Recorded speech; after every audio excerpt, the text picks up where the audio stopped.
विविध युक्तियों द्वारा दैव की दुर्बलता और पुरुषार्थ की प्रधानता का समर्थन।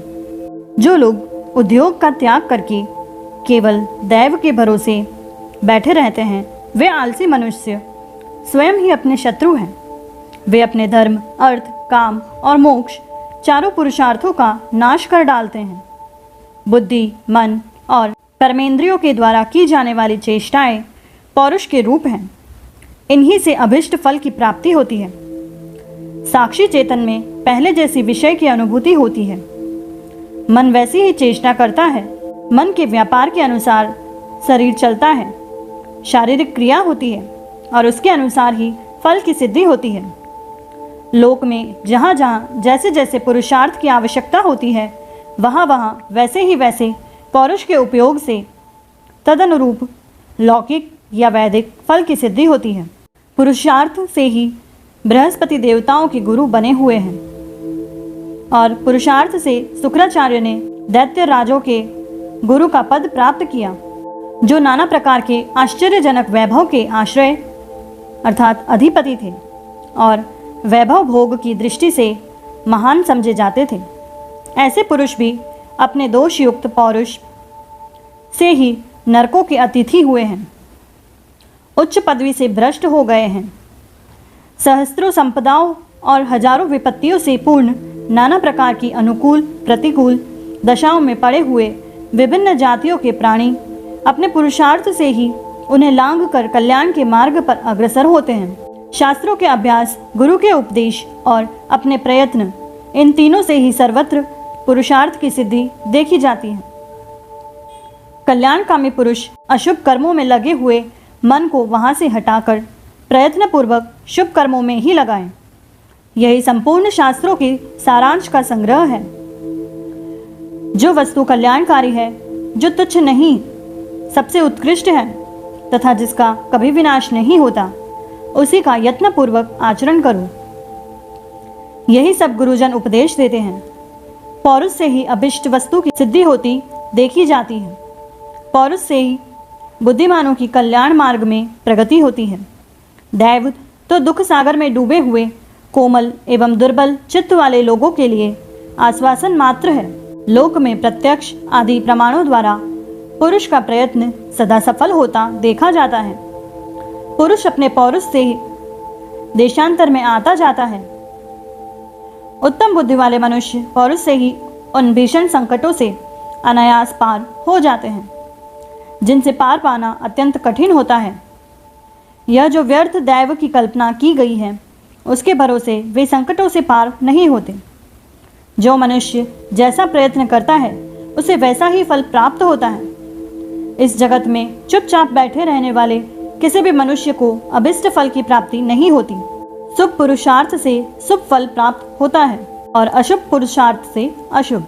अतः तुम्हारी जैसी इच्छा हो वैसा करो। अपने परम अभिष्ट वस्तु को प्राप्त कराने वाले एकमात्र कार्य के प्रयत्न में जो तत्पर हो जाना है, उसी को विद्वान पुरुष पौरुष कहते हैं। उस तत्परता से ही सब कुछ प्राप्त किया जाता है। अपने पैरों द्वारा एक स्थान से दूसरे स्थान में जाना, हाथ का किसी द्रव्य को धारण करना तथा दूसरे अंगों का तदनुकूल व्यापार में प्रवृत्त होना, यह सब पुरुषार्थ से ही संभव होता है, दैव से नहीं। अनर्थ की प्राप्ति कराने वाले एकमात्र कार्य के प्रयत्न में जो तत्पर होना है, उसे विद्वानों ने पागलों की सी चेष्टा बताई है। उससे कोई भी शुभ फल नहीं प्राप्त होता, अशुभ फल की ही प्राप्ति होती है। कर्तव्य पालन के लिए जो शरीर आदि का संचालन होता है, वही जिसका धर्म है। उस क्रिया से, सत्संग से और सत्शास्त्रों के स्वाध्याय से शुद्ध एवं तेज की हुई अपनी बुद्धि के द्वारा जो स्वयं ही आत्मा का उद्धार किया जाता है, वही परम स्वार्थ की सिद्धि है।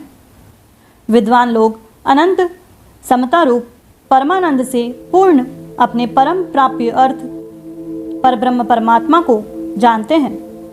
जिन साधनों से उसकी प्राप्ति होती है, उन्हीं का नित्य निरंतर सेवन करना चाहिए। वे साधन हैं शास्त्रों के स्वाध्याय और सत्संग आदि।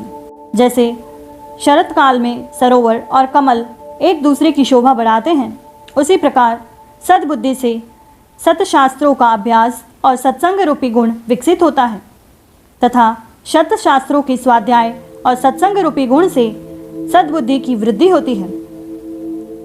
चिरकाल के अभ्यास से ये दोनों एक दूसरे के वर्धक और पोषक होते हैं। बाल्यावस्था से ही पूर्णतः अभ्यास में लाए गए शास्त्र और सत्संग आदि गुणों से पौरुष द्वारा अपना हितकारी स्वार्थ सिद्ध होता है। पुरुषार्थ की प्रबलता बताते हुए दैव के स्वरूप का विवेचन तथा शुभ वासना से युक्त होकर सत्कर्म करने की प्रेरणा। श्री वशिष्ठ जी कहते हैं, श्री राम बताओ तो सही, इस लोक में जो सूरवीर, पराक्रमी, बुद्धिमान और पंडित हैं, वे किस दैव की प्रतीक्षा करते हैं? इन महामुनि विश्वामित्र जी ने दैव को दूर से ही त्याग कर पौरुष से ही ब्राह्मणत्व प्राप्त किया है और किसी साधन से नहीं। हमने तथा दूसरे दूसरे पुरुषों ने जो इस समय मुनि पदवी को प्राप्त है, चिरकाल तक किए गए पौरुष से ही आकाश में विचरण करने की शक्ति प्राप्त की है। हिरण्यकशिपु आदि दानवेंद्रों ने पुरुषोचित प्रयत्न से ही देव समुदाय को दूर भगाकर त्रिलोकी का साम्राज्य प्राप्त किया था। फिर इंद्र आदि देवेश्वरों ने पुरुषोचित प्रयत्न से ही शत्रु सेना को छिन्न भिन्न एवं जर्जर करके दानवों से बलपूर्वक इस विशाल जगत का राज्य छीन लिया था। श्री राम पूछते हैं, आप सब धर्मों के ज्ञाता हैं। लोक में जो बड़ी प्रतिष्ठा प्राप्त कर चुका है वह दैव क्या है? किसे दैव कहते हैं, यह बताइए। श्री वशिष्ठ जी ने कहा, अवश्यम भावी फल से सुशोभित होने वाले पुरुषार्थ के द्वारा प्राप्त हुए फल का जो शुभ और अशुभ भोग है उसी को दैव शब्द से कहा जाता है, अथवा पौरुष द्वारा इष्ट और अनिष्ट कर्म का जो प्रिय और अप्रिय रूप फल प्राप्त होता है उसी को दैव नाम दिया गया है। एकमात्र पुरुषार्थ से सिद्ध होने वाला जो अवश्यंभावी फल है वही इन जन समुदाय में दैव शब्द से प्रतिपादित होता है। सिद्ध पुरुषार्थ के शुभ और अशुभ फल का उदय होने पर जो यह कहा जाता है कि यह इसी रूप में मिलने वाला था, यही होनहार थी, इसी को दैव कहते हैं। कर्म फल की प्राप्ति होने पर जो यह कहा जाता है कि ऐसी ही मेरी बुद्धि हुई थी, ऐसा ही मेरा निश्चय था, इसी का नाम दैव है। इष्ट और अनिष्ट फल के प्राप्त होने पर जो आश्वासन मात्र के लिए यह कहा जाता है कि मेरा पूर्व जन्म का कर्म ही ऐसा था, इस तरह की भावना को व्यक्त करने वाला वचन ही दैव कहलाता है। मनुष्य के मन में पहले जो अनेक प्रकार की वासनाएं थी वे ही इस समय कायिक वाचिक कर्म रूप में परिणत हुई है। जीव में जिस प्रकार की वासना होती है वह शीघ्र वैसा ही कर्म करता है। मन में वासना और हो और वह कर्म किसी और ही प्रकार का करे, यह संभव नहीं। जो गांव में जाने की इच्छा रखता है वह गांव में, और जो नगर में जाना चाहता है वह नगर में पहुंचता है। जो मनुष्य जिस जिस वासना से युक्त होता है वह उसी के लिए सदा प्रयत्न करता है। पूर्व जन्म में फल की उत्कट अभिलाषा होने से जो कर्म प्रबल प्रयत्न के द्वारा किया जाता है वही इस जन्म में दैव शब्द से कहा जाता है। पूर्व जन्म के उस कर्म का पर्यायवाची शब्द दैव है। कर्म करने वालों के सभी कर्म इसी रीति से होते हैं। अपनी प्रबल वासना ही कर्म है। वासना मन से भिन्न नहीं है और मन ही पुरुष है, अर्थात पुरुष का संकल्प होने से वह पुरुष रूप ही है। मन आदि भाव को प्राप्त हुआ यह प्राणी ही अपने हित के लिए जो प्रयत्न करता है, दैव नाम से प्रसिद्ध अपने उस कर्म से ही वह तदनुरूप फल पाता है। मन, चित्त, वासना, कर्म, दैव और निश्चय ये सब कठिनता से समझ में आने वाले मन की संज्ञाएं हैं, ऐसा सत्पुरुषों का कथन है। इस प्रकार पूर्वोक्त संज्ञाएं धारण करने वाला पुरुष अपनी सुदृढ़ वासना के द्वारा प्रतिदिन जैसा प्रयत्न करता है उसके अनुसार ही उसे पर्याप्त फल मिलता है। इस प्रकार पौरुष से मनुष्य इस जगत में सभी कुछ प्राप्त कर सकता है, दैव से नहीं। अतः वह पुरुषार्थ तुम्हारे लिए शुभ फल देने वाला हो। तुम अपने प्रयत्न से प्राप्त परम पुरुषार्थ द्वारा ही सदा बने रहने वाले परम कल्याण को प्राप्त हो जाओगे, अन्यथा नहीं। श्रुति में जो चैतन्य मात्र स्वरूप प्राज्ञ पुरुष बताया गया है वही तुम हो, जड़ शरीर नहीं हो। तुम स्वयं प्रकाश रूप चेतन हो। अन्य चेतन से प्रकाशित होने की योग्यता तुम में कहाँ है? यदि तुम्हें दूसरा कोई चेतन प्रकाशित करता है ऐसा मान लिया जाए तो फिर उसे दूसरा कौन प्रकाशित करता है, यह प्रश्न खड़ा हो जाएगा। यदि उसका भी कोई अन्य चेतन प्रकाशक हो तो फिर उसको कौन प्रकाशित करेगा? इस प्रकार अनवस्था दोष प्राप्त होता है जो वस्तु का साधक नहीं है। इसलिए मनुष्य को चाहिए कि वह शुभ और अशुभ मार्गों से बहती हुई वासना रूपिणी नदी को पुरुषोचित प्रयत्न के द्वारा अशुभ मार्ग से हटाकर शुभ मार्ग में ही लगाए। मनुष्य का चित्त शिशु के समान चंचल होता है। उसे अशुभ मार्ग पाप से हटा दिया जाए तो शुभ मार्ग पुण्य में जाता है, और यदि शुभ मार्ग से हटा दिया जाए तो अशुभ मार्ग में चला जाता है। इसीलिए उसे बलपूर्वक पाप मार्ग से हटाकर पुण्य के मार्ग में लगाना चाहिए। इस प्रकार मनुष्य के लिए उचित है कि वह पूर्वोक्त क्रम से चित्त रूपी बालक को शीघ्र ही समता रूप सांत्वना देकर पुरुषोचित प्रयत्न के द्वारा धीरे धीरे आत्मस्वरूप में लगाए। हठपूर्वक एकाएक उसका निरोध न करे, यही उसका लालन पालन है। लोक में मनुष्य जिस जिस विषय का अभ्यास करता है निसंदेह उसी में तन्मय हो जाता है। यह बात बालकों से लेकर बड़े बड़े विद्वानों तक में देखी गई है। अतः श्री राम, तुम परम कल्याण की प्राप्ति के लिए उत्तम पुरुषार्थ का आश्रय ले पांचों इंद्रियों को जीतकर यहाँ शुभ वासना से युक्त हो जाओ।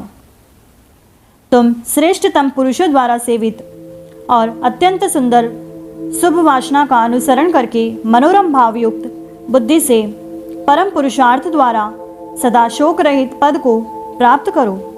तत्पश्चात उस शुभ वासना का भी परित्याग करके परब्रह्म परमात्मा में भली भांति स्थित हो जाओ।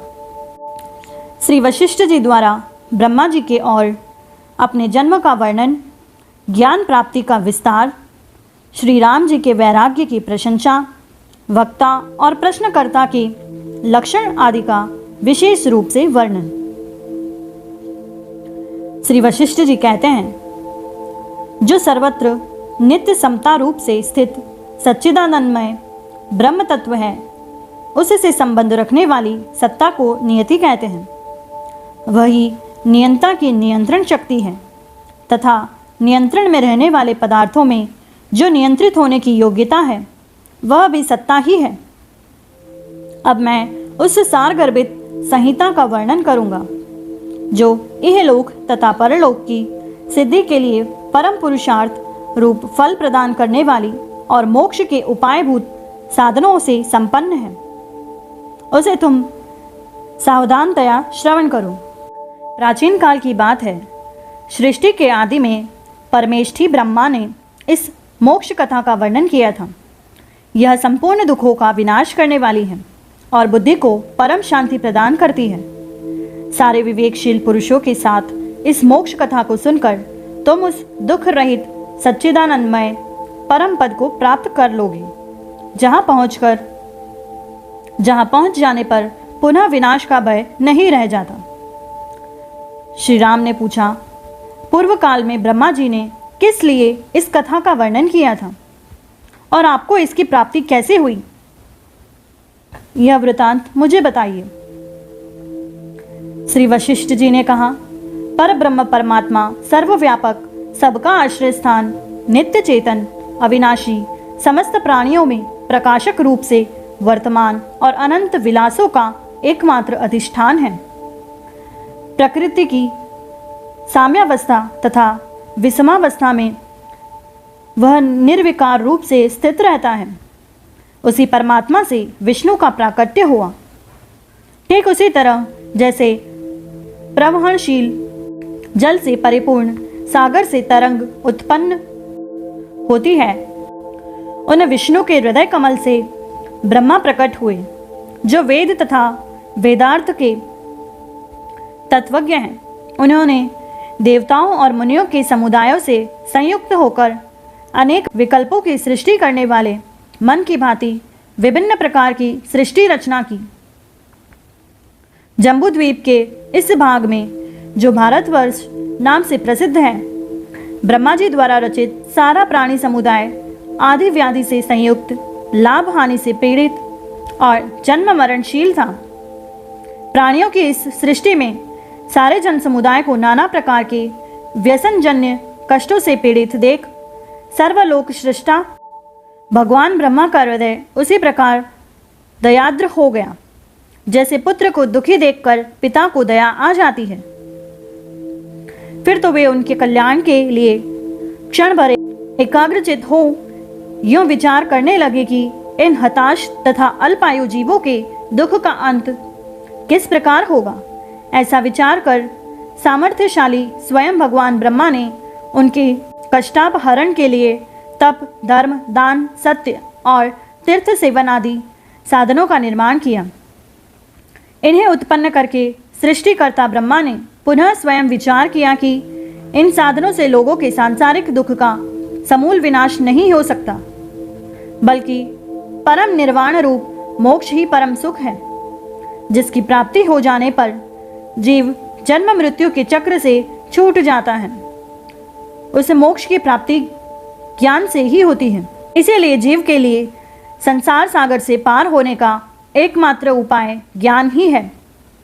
तप, दान और तीर्थ सेवन आदि भवतरण के लिए सीधे उपाय नहीं कहे गए हैं। अतः मैं इस हताश जन समुदाय के दुख की निवृत्ति के लिए संसार से उद्धार पाने का एक नूतन उपाय शीघ्र ही प्रकट करूंगा। यों विचार कर कमल पर विराजमान भगवान ब्रह्मा ने अपने मानसिक संकल्प द्वारा तुम्हारे सामने बैठे हुए मुझको उत्पन्न किया। जैसे एक तरंग से शीघ्र ही दूसरी तरंग प्रकट हो जाती है, उसी प्रकार मैं भी अनिर्वचनीय माया से उत्पन्न हुआ और फिर तुरंत ही अपने उन पितृदेव के समीप जा पहुंचा, जिनके हाथ में कमंडलू और रुद्राक्ष की माला शोभा पा रही थी। मैंने नम्रता पूर्वक उनको प्रणाम किया। उस समय मैं भी कमंडलू और रुद्राक्ष की माला से संयुक्त था। तब बेटा यहाँ आओ, मुझसे यों कहकर उन्होंने अपने आसनभूत कमल के ऊपरी पत्ते पर श्वेत बादल पर बैठे हुए चंद्रमा की भांति मुझे अपने हाथ से पकड़कर बैठा लिया। फिर मृगचर्म ही जिसका परिधान था, ऐसे मुझसे मृगचर्मधारी मेरे पितृदेव ब्रह्मा जी ने कहा, बेटा जैसे चंद्रमा में कलंक प्रविष्ट होता है, उसी प्रकार वानर के समान चंचल अज्ञान 2 घड़ी के लिए तुम्हारे चित्त में प्रवेश करे। यों पिता द्वारा अभिशप्त हुआ मैं उनके संकल्प के अनंतर अपने संपूर्ण शुद्ध स्वरूप को भूल गया। फिर तो मेरी बुद्धि तत्व ज्ञान से रहित हो गई और मैं दुख शोक से संतप्त हो दीनता को प्राप्त हो गया। उस समय में हाय बड़े कष्ट की बात हुई। यह संसार नामक दोष मुझे कहाँ से प्राप्त हो गया। यों हृदय में विचार करके चुपचाप बैठा रहता था। मेरी यह दशा देखकर मेरे पिताजी ने मुझसे कहा, तुम क्यों दुखी हो रहे हो? अपने इस दुख के नाश का उपाय मुझसे पूछो, उसे जानकर तुम नित्य परमात्मा को प्राप्त हो जाओगे। तब मैंने उनसे पूछा, यह महान दुखमय संसार मुझे प्राणी को कहाँ से प्राप्त हो गया और इसका विनाश किस प्रकार होता है? मेरे यो प्रश्न करने पर उन्होंने मुझे ऐसे प्रचुर ज्ञान का उपदेश दिया, जिस परम पावन ज्ञान को प्राप्त कर मैं पिताजी के अभिप्राय के अनुरूप अधिक ज्ञान संपन्न हो गया। इस प्रकार जब मुझे ज्ञातव्य तत्व की जानकारी हो गई और मैं अपनी प्रकृति में स्थित हो गया, तब जगत सृष्टा तथा सबकी उत्पत्ति के कारण स्वरूप और उपदेष्टा ब्रह्मा जी ने मुझसे कहा, पुत्र मैंने प्रथमतः तुम्हें शाप द्वारा ज्ञानहीन करके पुनः समस्त अधिकारी जनों की ज्ञान सिद्धि के लिए इस सारभूत ज्ञान का पिपासु बनाया है। अब तुम्हारा शाप शांत हो गया है और तुम्हें परमोत्कृष्ट ज्ञान की प्राप्ति हो गई है, जिससे तुम मेरे ही सदृश अद्वितीय आत्मस्वरूप हो गए हो। अब तुम प्राणियों पर अनुग्रह करने के लिए भूलोक में जम्बू द्वीप के मध्य भाग में स्थित भारतवर्ष में जाओ। तुम तो बड़े बुद्धिमान हो, अतः वहाँ जो लोग कर्मकांड परायण हो उन्हें कर्मकांड के क्रम से शिक्षा देना, और जो लोग विवेकशील, विरक्तचित तथा महाबुद्धिमान हो उन्हें परमानंददायक ज्ञान का उपदेश करना। इस प्रकार मैं अपने पिता ब्रह्मा जी द्वारा नियुक्त होकर इस लोक में निवास कर रहा हूँ, और जब तक यह सृष्टि परंपरा रहेगी तब तक यहाँ रहूँगा। जिस प्रकार भगवान ब्रह्मा ने मुझे यहाँ आने का आदेश दिया, उसी प्रकार उन्होंने सनंदन, सनातन, सनत कुमार तथा नारद आदि अन्यान्य बहुत से महर्षियों को भी यह कहकर प्रेरित किया कि तुम लोग भारतवर्ष में जाकर पवित्र कर्मकांड तथा ज्ञान कांड के उपदेश द्वारा वहाँ के निवासियों का, जो अंतःकरण के अज्ञान रूपी रोग के वशीभूत होकर महान कष्ट भोग रहे हैं, उद्धार करो। प्राचीन काल में सतयुग के समाप्त होने पर जब भूतल पर कालक्रम से पवित्र कर्मकांड का ह्रास हो गया, तब उन महर्षियों ने कर्मकांड की स्थापना तथा मर्यादा की रक्षा के लिए पृथक पृथक देशों का विभाजन किया और उन देशों पर भूपालों की स्थापना की। तदंतर उन्होंने भूतल पर धर्म, अर्थ और काम की सिद्धि के लिए उन कर्मों के उपयुक्त बहुत से स्मृति ग्रंथों से तथा यज्ञ विधायक शास्त्रों का निर्माण किया। तत्पश्चात इस काल चक्र के चलते रहने पर जब उस क्रम का विनाश हो गया तथा लोग प्रतिदिन भोजन मात्र परायण और खाद्य पदार्थों के उपार्जन में तत्पर हो गए, तब हम लोगों ने उनकी दीनता का विनाश करने तथा लोक में आत्म तत्व ज्ञान के प्रचार के लिए बड़े बड़े ज्ञानोत्पादक शास्त्रों का उपदेश किया। यह आध्यात्म विद्या प्रथमतः राज समाज में उपदिष्ट हुई, तदंतर इसका प्रसार लोक में हुआ। इसी कारण इसे राजविद्या कहा गया है। राजविद्या एवं राजगुह्य नाम से जिसकी प्रसिद्धि है, उस उत्तम अध्यात्म ज्ञान को पाकर राजा लोग दुख रहित हो परमानंद को प्राप्त हो गए। काल क्रमानुसार निर्मल कीर्ति वाले बहुसंख्यक राजाओं के स्वर्गवासी हो जाने पर इस समय तुम इस भूतल पर इन महाराज दशरथ के यहाँ प्रकट हुए हो। तुम्हारा मन अत्यंत निर्मल है, इसीलिए किसी निमित्त के बिना स्वाभाविक ही तुम्हारे मन में यह परम पावन तथा उत्तम वैराग्य जाग उठा है, क्योंकि समस्त विवेकशील पुरुषों में जिसकी ख्याति है, उस श्रेष्ठ पुरुष का भी वैराग्य किसी निमित्त को लेकर होता है, इसीलिए वह राजस कहलाता है। परंतु तुम्हारे मन में उत्पन्न हुआ यह वैराग्य अपूर्व है। यह किसी निमित्त की अपेक्षा न रखकर स्वतः अपने विवेक से उत्पन्न हुआ है और सत्पुरुषों को आश्चर्य में डालने वाला है। अतः सात्विक है। जिन्हें निमित्त के बिना ही वैराग्य हो जाता है, वे ही महापुरुष तथा ज्ञानवान हैं और उन्हीं का अंतःकरण शुद्ध है। जो लोग ज्ञान द्वारा इस सृष्टि परंपरा का विचार करके वैराग्य को प्राप्त होते हैं, वे ही उत्तम पुरुष हैं। जो लोग इस संसार की असारता एवं दुख रूपता को देखकर अपनी सांसारिक बुद्धि का परित्याग कर देते हैं, वे साकल से छूटे हुए गजराजों की भांति संसार बंधन से मुक्त होकर पर ब्रह्म को प्राप्त हो जाते हैं। यह जगत परंपरा विषम और अनंत है। इसमें पड़ा हुआ महान जीव देहाध्यास से युक्त रहता है, अतएव ज्ञान के बिना उसे परम पद की प्राप्ति का मार्ग नहीं सूझता। जिनकी बुद्धि अगाध है, ऐसे विवेकशील पुरुष इस दुस्तर भवसागर को ज्ञान रूपी नौका द्वारा क्षण मात्र में ही पार कर जाते हैं। संसार सागर से उबारने वाले उस ज्ञान रूप उपाय को तुम अपनी बुद्धि से, जो नित्य विवेक, वैराग्य आदि से समन्वित है, एकाग्रचित होकर श्रवण करो, क्योंकि इस निर्दोष ज्ञान युक्ति के बिना अनंत विक्षेपों से परिपूर्ण ये सांसारिक दुख और भय चिरकाल तक हृदय को संतप्त करते रहते हैं। श्रेष्ठ पुरुषों में शीत, उष्ण, वात आदि द्वंद्व जनित दुखों को सहन करने की क्षमता ज्ञान के बल पर ही आती है, अन्यथा ज्ञान युक्ति के अतिरिक्त वे किसी प्रकार सह्य नहीं हो सकते। दुख की चिंताएं अज्ञानी मनुष्य को पद पद पर आ घेरती हैं और समयानुसार उसे उसी प्रकार संतप्त करती रहती है, जैसे अग्नि की लपटें तृण को जलाकर भस्म कर डालती है, परंतु जिस प्रकार वर्षा के जल से अभिषिक्त हुए वन पर उन अग्नि ज्वालाओं का प्रभाव नहीं पड़ता, उसी तरह जिसे जानने योग्य अध्यात्म शास्त्र का ज्ञान प्राप्त हो गया है तथा जिसने भली भांति ब्रह्म तत्व का साक्षात्कार कर लिया है, ऐसे ज्ञानी पुरुष को मानसिक व्यथाएं संताप नहीं पहुंचा सकती। इस संसार रूपी मरुस्थल में बहने वाली वायु शारीरिक एवं मानसिक कष्ट रूपी आवतों से परिपूर्ण है।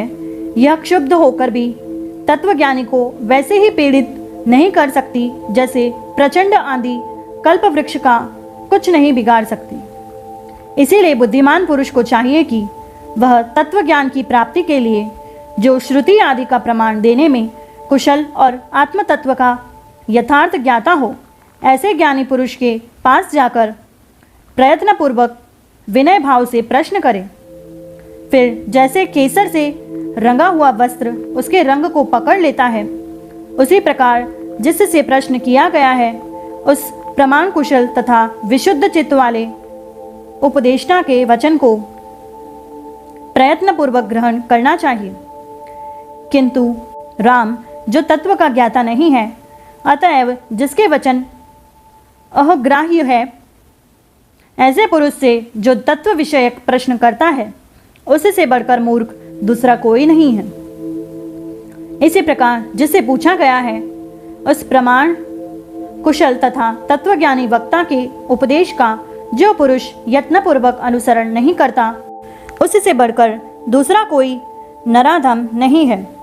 अतः वक्ता के व्यवहार आदि कार्यों से उसकी अज्ञता तथा तत्वज्ञता का पहले निर्णय करके जो पुरुष उससे प्रश्न करता है, वह प्रश्नकर्ता उत्कृष्ट बुद्धि वाला माना जाता है। परंतु जो मूर्ख जिज्ञासु उत्तम वक्ता का निर्णय किए बिना ही उससे प्रश्न करता है, वह अधम कहलाता है और उसे तत्व ज्ञान रूप महान अर्थ की प्राप्ति भी नहीं होती। ज्ञानी को भी चाहिए कि पूर्वापर का विवेचन करके उसका निश्चय करने में जिसकी बुद्धि समर्थ हो और जो निंदनीय न हो, ऐसे पुरुष को उसके पूछे हुए तत्व का उपदेश दे।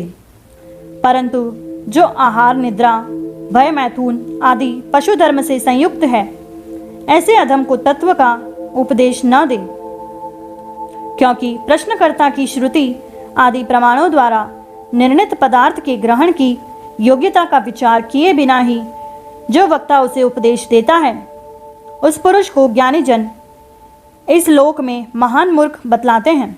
तुम प्रशंसनीय गुणों से युक्त अत्यंत श्रेष्ठ प्रश्नकर्ता हो और मैं उपदेश देना जानता हूँ, अतः हम दोनों का यह समागम उचित ही है। जन समाज में तुम महापुरुष माने जाते हो, तुम में राग का लेश मात्र भी नहीं है, तुम तत्व के ज्ञाता हो, इसीलिए तुम्हारे प्रति किया हुआ उपदेश तुम्हारे अंतर हृदय में चिपक जाता है, ठीक उसी तरह जैसे गोला हुआ रंग वस्त्र में लग जाता है। तुम्हारी तीक्ष्ण बुद्धि उक्त पदार्थ के ग्रहण करने में निपुण और परमार्थ का विवेचन करने वाली है। वह परमार्थ विषय में उसी प्रकार प्रवेश करती है जैसे सूर्य की किरणें जल के भीतर घुस जाती हैं। इसीलिए मैं जिस पदार्थ का उपदेश करूं, उसे तुम यह तत्व वस्तु है यह निश्चय करके यत्नपूर्वक अपने हृदय में पूर्णतया धारण कर लो। मनुष्य को चाहिए कि वह विवेकहीन, अज्ञानी और दुर्जनों से प्रेम करने वाले मनुष्य का दूर से ही परित्याग करके साधु महात्माओं की सेवा करें, क्योंकि सदा सज्जनों के संपर्क में रहने से विवेक की उत्पत्ति होती है। यह विवेक एक वृक्ष के समान है और भोग तथा मोक्ष उसके फल कहे गए हैं। उस मोक्ष के द्वार पर निवास करने वाले 4 द्वारपाल बताए गए हैं, जिनके नाम हैं सम, विचार, संतोष और चौथा साधु संगम। मनुष्य को इन चारों का ही प्रयत्नपूर्वक सेवन करना चाहिए, क्योंकि इनका भलीभांति सेवन होने पर ये मोक्ष रूपी राजमहल के द्वार को खोल देते हैं। यदि चारों का सेवन न हो सके तो 3 का या 2 का सेवन अवश्य करना चाहिए। 2 का भी सेवन न हो सके तो सभी उपायों द्वारा प्राणों की बाजी लगाकर भी 1 का आश्रय तो अवश्य ही ग्रहण करना चाहिए, क्योंकि जब एक वश में आ जाता है तब शेष तीनों भी अधीन हो जाते हैं। विवेकी पुरुष तप, ज्ञान और शास्त्र के श्रवण मनन आदि का उत्तम पात्र होता है। जैसे तेजस्वियों में सूर्य सर्वश्रेष्ठ हैं, उसी प्रकार वह लोगों में आभूषण के समान आदरणीय होता है।